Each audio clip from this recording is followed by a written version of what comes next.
Frogs, a Japanese fable. Once upon a time, in the country of Japan, there lived two frogs.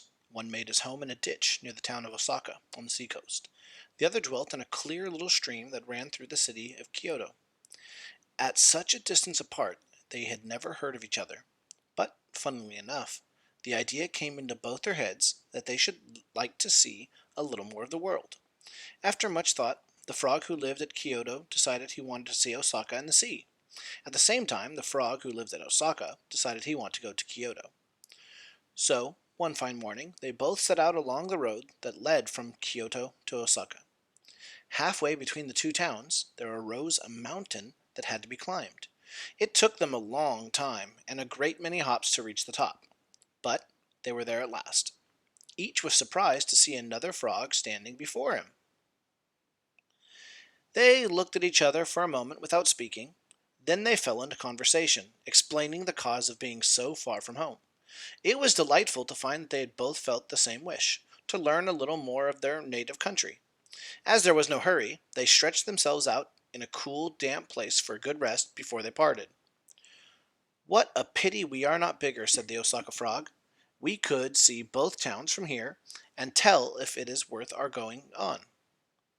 "Oh, that is easy," returned the Kyoto frog.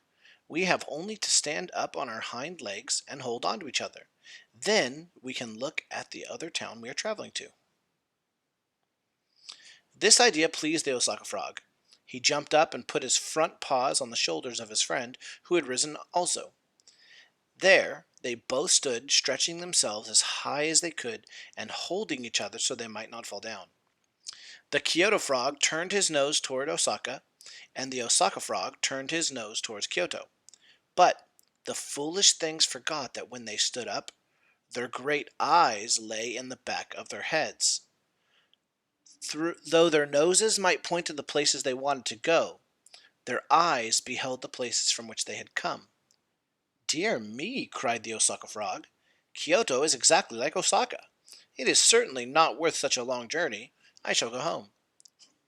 "If I had had any idea that Osaka was only a copy of Kyoto, I should never have traveled all this way," exclaimed the frog from Kyoto. As he spoke, he took his hands from his friend's shoulders, and they both fell down on the grass. They gave a polite farewell, and set off for home again. And, to the end of their lives, they believed that Osaka and Kyoto, which are as different as two towns can be, were as like as two peas.